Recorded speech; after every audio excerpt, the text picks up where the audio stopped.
Bon bah Delphine, merci déjà de m'accorder un peu de ton temps. Euh, Ouais, de rien. Encore une fois, les supporters, ça n'avait pas trop marché l'autre fois, donc je te repose la question forcément, mais les supporters auxerrois m'en voudraient de pas te demander de revenir un petit peu là-dessus, mais voilà, si tu devais, avant d'aborder ton actualité, parler un petit peu de tes souvenirs de début de carrière à la GIA, savoir un petit peu comment tu avais monté à l'époque. Voilà, quel souvenir t'en gardes, toi, de tes débuts à la GIA? Bah, comme je l'ai dit dernièrement, je garde des bons souvenirs. Franchement, j'ai passé des très bons moments avec la GIA et surtout que c'est le club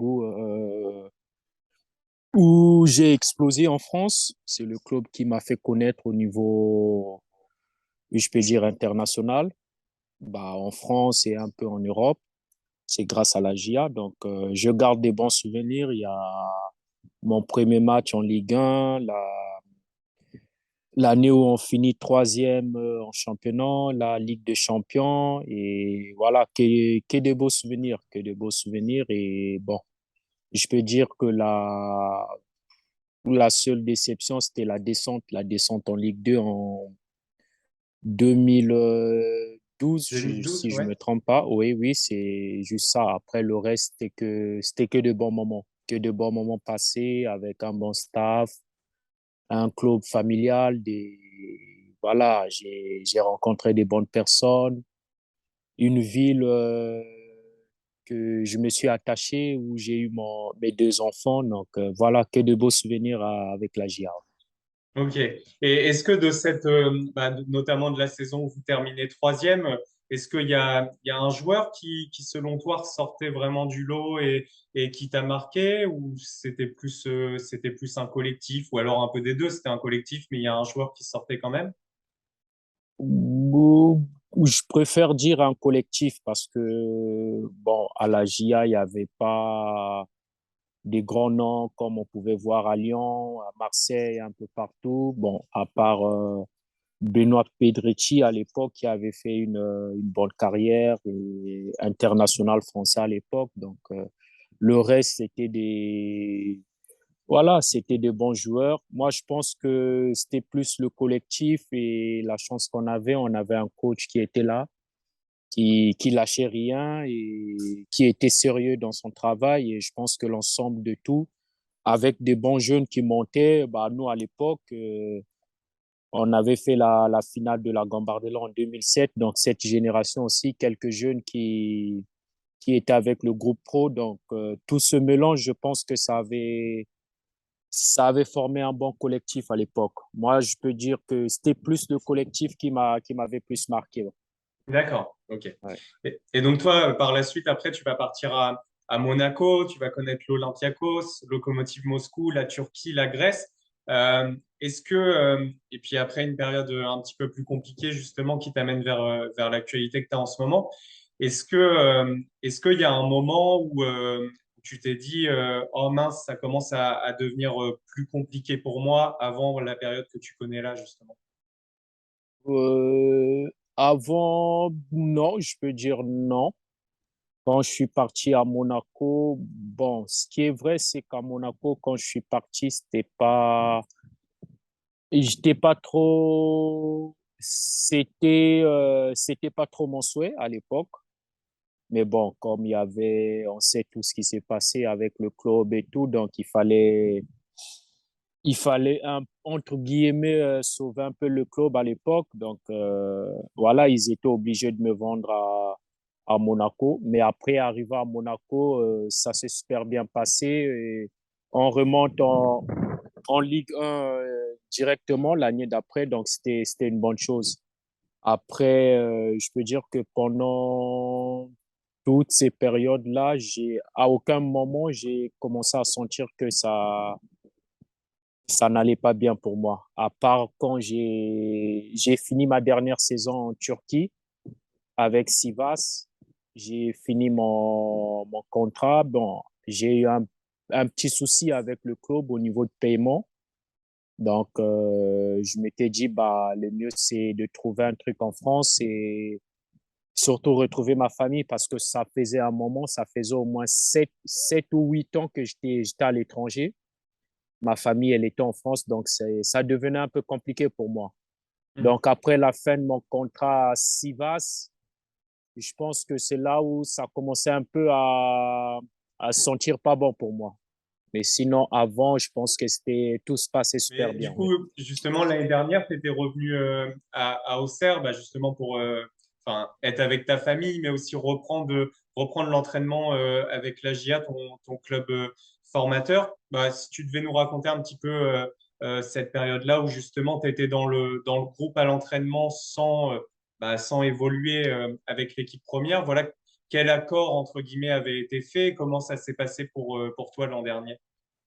Bon, il y avait pas d'accord. Déjà, j'étais en Grèce. Je venais de finir ma saison avec mon club en Grèce. Donc, comme d'habitude, partout où je suis passé, quand je finissais la saison, je revenais toujours à Auxerre pour voir la famille. Donc, 4 jours après avoir fini ma saison, je suis revenu à Auxerre. Et comme d'habitude, quand je suis à Auxerre, souvent le matin, je pars courir au bord de Lyon. Donc, je ne sais pas s'il y avait un membre du staff de la GIA qui m'avait vu. Le jour même, j'ai reçu un appel de Christophe Grosso, qui est le team manager.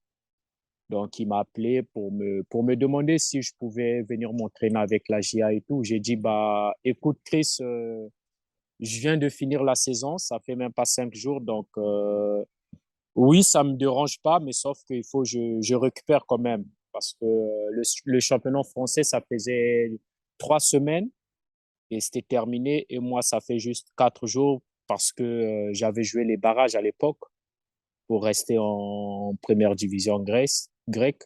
Pardon. Donc, j'avais que 4 jours. Donc, j'ai dit, laisse-moi au moins une semaine et après, on verra. Et il m'a dit, bah, écoute, on a vu avec le coach. Donc, si tu peux venir, parce que nous, on va partir en stage. Donc, après le stage, si tu peux venir t'entraîner avec nous, ça serait vraiment une bonne chose. J'ai dit, bah, OK, on en parle à votre retour de stage. Et au retour de stage, j'ai reçu Jean-Marc Furlan qui m'a appelé. Donc, ça m'a même surpris. Donc, on a parlé. Je suis parti au stade Labé Deschamps le voir. On a parlé. Il m'a dit, voilà, il voulait que je m'entraîne avec eux pour voir. Et puis, à la suite, on verra ce que ça va donner. Mais bon, moi, dans ma tête, c'était juste pour m'entretenir physiquement, le temps de préparer ma nouvelle saison, vu que j'avais une prolongation, j'avais une option avec mon club grec. Donc, il fallait donner une réponse mi-juillet. Et au bout de 2 jours d'entraînement avec la GIA, j'ai senti que Jean-Marc Furlan, il commençait un peu à changer sa façon de voir les choses. Ouais.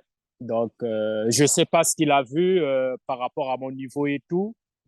Et il m'a appelé, il m'a dit, bah, écoute, j'ai vraiment envie que tu restes avec nous, que voilà, que tu sois dans le groupe et tout. On va parler avec la direction pour qu'on te fait signer.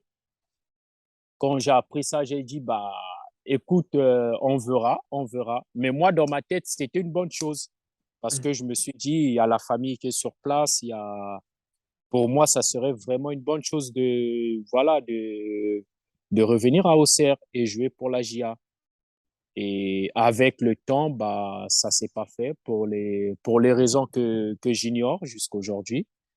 Et voilà, mais sinon, j'étais avec eux, comme t'as su le dire, j'étais avec eux, j'ai vécu tout le bon moment, de la montée et tout dans les vestiaires. Donc voilà, j'avais même mon numéro, mon casier, j'étais considéré comme un joueur de l'effectif, en fait.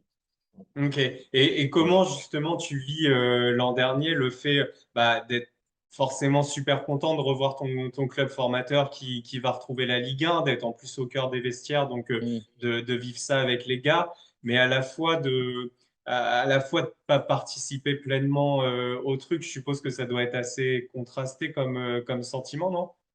Oui, oui, oui, bien sûr, bien sûr. Après, franchement, c'était dur. C'était dur. Même les joueurs, c'était dur pour eux mentalement.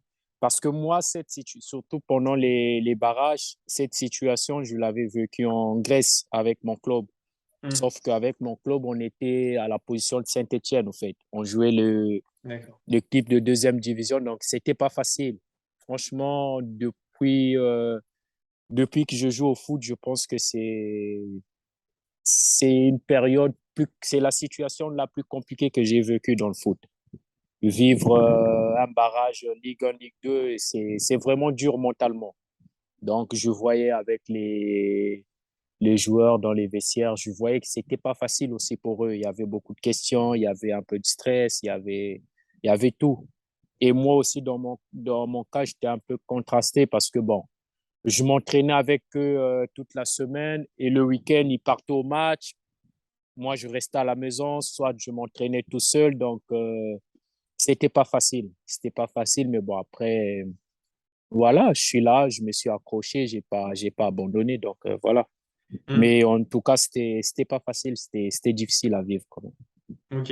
Et comme tu te dis, tu t'es accroché, c'est ce qui t'a permis aussi bah, voilà, de faire ce stage UNFP tout au long du mois de juillet. Bah, voilà, comment ça s'est passé, on va dire, l'approche, enfin, les débuts, comment, par exemple, un joueur intègre ce stage UNFP et après, comment ça se déroule à ton arrivée là-bas? Déjà, avant d'aller rejoindre l'UNFP, comme d'habitude, Jean-Marc qui m'appelait encore pour prendre demander un peu ma position pour voir si j'avais trouvé un club ou pas. J'ai dit, pour l'instant, je suis libre. Il m'a dit, écoute, tu reprends avec nous et puis je vais tout faire pour que tu signes parce que bon, je t'ai vu toute la saison, je sais quel genre de joueur tu es, je sais que tu peux nous apporter tout. Bon, j'ai dit c'était gentil de sa part, mais bon, je me suis dit le mieux pour moi, c'est peut-être d'aller avec l'UNFP voilà, pour que les autres clubs, ils me voient quand même. Parce que quand tu pars de la France et que tu restes longtemps en dehors des radars, les gens, ils ont tendance à oublier un peu. Donc, je me suis dit, le mieux, c'est d'aller avec l'UNFP. Et avec l'UNFP, quand tu joues en France, je pense que ça se fait automatiquement parce que en début de saison, je pense que les joueurs en France, ils cotisent pour l'UNFP. Et du coup, quand tu arrives joueur libre, et automatiquement, tu es enregistré dans l'effectif l'UNFP. Après, c'est juste à toi de donner ton accord si tu veux participer au stage ou pas. Hmm. Après, moi, comme je venais de l'étranger, donc il fallait que je paye 35 euros pour l'adhésion. Donc, c'est ce que j'ai fait. J'ai payé 35 euros pour l'adhésion et j'ai appelé Pascal Bologna, qui est le directeur du stage l'UNFP. Et voilà, il m'a dit, pour nous, ouais, c'est bien pour nous, vu que tu es un joueur d'expérience, on a plein de jeunes avec nous ici. Donc, un joueur comme toi, je pense que ça peut aider les jeunes. Et puis, voilà, ça peut apporter un petit plus au stage. Donc, je suis parti et au début, j'avais un peu peur. Et je me disais, dans quelle aventure que je vais m'engager encore. Je ne savais pas comment ça se passait et tout. Mais arrivé sur place, franchement, c'était top. C'était top, il y a tout. C'est comme un club pro. Je pense qu'il y a même des clubs pro qui n'ont pas tout ce qu'ils ont à l'UNFP. Donc, ils ont tout, les kinés, les préparateurs mentaux, il y a tout. Des entraîneurs expérimentés, Patrice Baumel, qui est champion d'Afrique avec la Côte d'Ivoire. Vraiment, c'était super organisé. Et quand je suis arrivé, j'ai retrouvé quelques joueurs que je connaissais. Et puis, bon, il y avait aussi des bons jeunes. Donc, voilà, au final, tout s'est bien passé. Ouais. Ok. Et comment ça se passe à l'intérieur, on va dire, l'ambiance, parce que tu le disais, donc il y avait pas mal de jeunes, aussi des joueurs expérimentés. Et du coup, même si vous êtes une équipe et que vous vous préparez comme une équipe professionnelle, tu l'as dit toi-même, je suppose qu'il y a aussi l'idée de se démarquer dans le sens, le but quand même de ce stage, c'est de retrouver un projet derrière. Comment ça se passe? Est-ce que tous les joueurs sont vraiment soudés en mode on se tire vers le haut ou est-ce que tu sens qu'il y a quand même des joueurs qui essayent de se démarquer, ce qui peut se comprendre aussi pour attirer l'œil, entre guillemets? Oui, comme tu dis, le but des stages, c'est ça, c'est de trouver un club et de se faire remarquer. Après, quand on arrive sur place, vu que c'est bien organisé et le coach est très, très professionnel aussi, donc avec un préparateur mental, donc ils essayaient de nous rappeler tout ça, de nous dire que c'est pas en faisant des exploits individuels ou en voulant être individualiste que qu'on peut trouver un club, c'est en étant collectif, en formant un bon groupe, c'est là où les individualités ressortent. Donc, tout le temps, ils nous rappelaient tout ça. Et puis, bon, nous, on adhérait et tout s'est passé super bien. Donc, il n'y avait pas de joueurs voilà, qui faisaient n'importe quoi. On était vraiment sérieux et tout le groupe, que ce soit des jeunes, des joueurs d'expérience, la mayonnaise avait vraiment pris. Donc voilà. Ok, ok. Et par rapport justement à l'UNFP et cette équipe-là, est-ce que selon toi, c'est pas justement dommage le fait que ce soit pas vraiment abordé? Enfin, vous êtes mis en avant dans le sens où l'UNFP même je pense, beaucoup investi dans la stratégie de communication pour vous mettre en avant, mais enfin, en tout cas, de mon regard, les médias en parlent pas forcément assez, vous mettent pas assez en avant en présentant vos profils. Est-ce que justement ça c'est embêtant quand on se retrouve dans une situation comme la tienne et celle des joueurs qui ont connu le stage cet été? Oui, je pense que c'est vraiment embêtant. C'est vraiment embêtant. Après, quand on était là-bas, cette saison, ce stage-là, c'était vraiment spécial parce qu'on a vu, il y avait pas mal des médias, il y avait pas mal de journalistes qui étaient sur place pour nous faire des interviews et tout. Et par rapport à à ce qu'on a pu entendre, ce qui s'est passé avant, c'était pas pareil. Mais là, ils ont essayé un peu de mettre plus de communication avec les réseaux sociaux et tout. Mais bon, après, au final, je me dis que c'est pas assez. C'est pas assez, mais bon, le plus important, c'est juste l'UNFP. C'est pas, après, par rapport aux moyens qu'ils ont pour essayer de faire tout ça. Mais malgré ça, le peu de moments qu'on a passé là-bas, des matchs amicaux qu'on a joués et quelques médias qui sont venus sur place nous interviewer et tout, je pense que c'est déjà bien, c'est déjà bien pour notre image et pour le reste. Ok, ok. Et en dehors du foot et de la médiatisation éventuelle de votre situation, est-ce que vous êtes épaulé même par exemple dans le sens, est-ce que par exemple, enfin, moralement, on va dire, par rapport à la situation que vous connaissez, est-ce qu'on vous aide aussi là-dessus quand vous connaissez une période comme ça ou selon toi, pareil, c'est pas fort, vous n'êtes pas assez épaulé dans ces périodes-là? Oui, oui, on nous aide aussi en cette période. Comme je l'ai dit, vu qu'il y avait un préparateur mental aussi, donc lui aussi, il était là pour ça, pour nous motiver, de ne pas, pour nous, voilà, pour nous dire de ne pas abandonner. Donc tout se passait super bien. Après, on faisait aussi des stages. Il y avait tout le temps, il y avait des réunions pour nous expliquer aussi par rapport au contrat, par rapport à la reconversion, des formations, un peu tout ça. Donc, je pense que à part le foot, d'une part aussi, c'est personnellement, j'ai vraiment appris. Les 5 semaines que j'ai passées avec l'UNFP, ça m'a ouvert un peu les yeux. J'ai vraiment appris sur certaines choses que j'ignorais dans le foot. Donc, je pense que ça aussi, ça m'a aidé personnellement et les autres aussi, je pense que ça leur a aidé. Ok, donc toi, l'UNFP, tu le conseillerais à tous les joueurs justement qui peuvent connaître une période comme ça?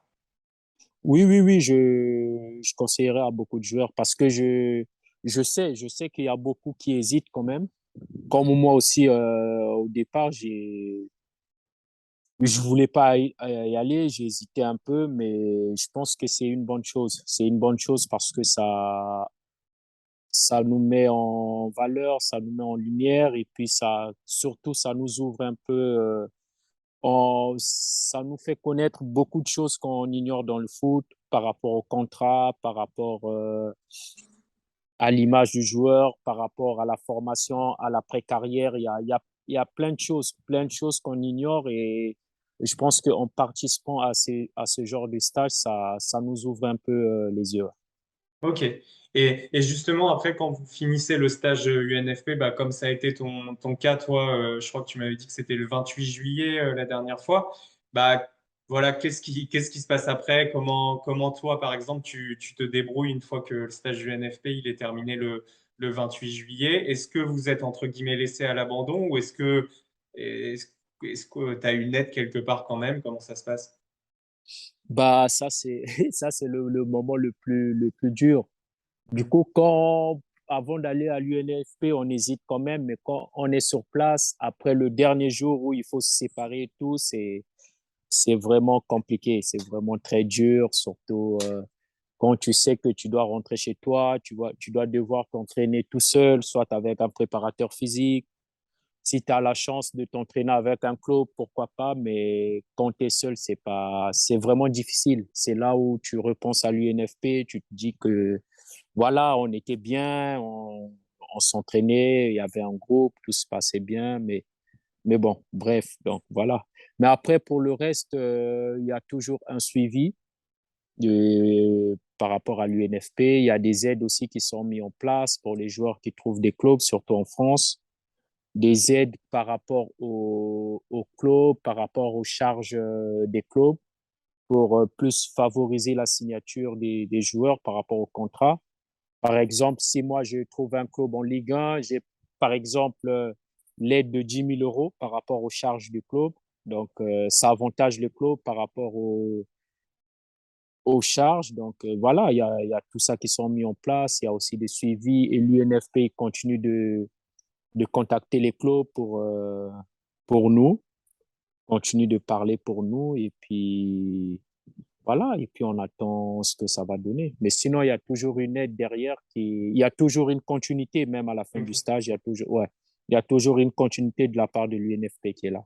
Ok, bon bah c'est Ouais. déjà bien. Ok, et donc toi là, à l'heure actuelle, donc tu t'entraînes plus avec Mathieu Dossevi, j'ai vu que tu t'entraînais avec ton fils. Non mais Oui, oui, oui. comment ça se passe du coup? Donc je sais que tu es à Auxerre, comment tu fais là depuis la fin du stage justement? Comment tu te débrouilles pour Oui, depuis la fin du stage, je suis là, je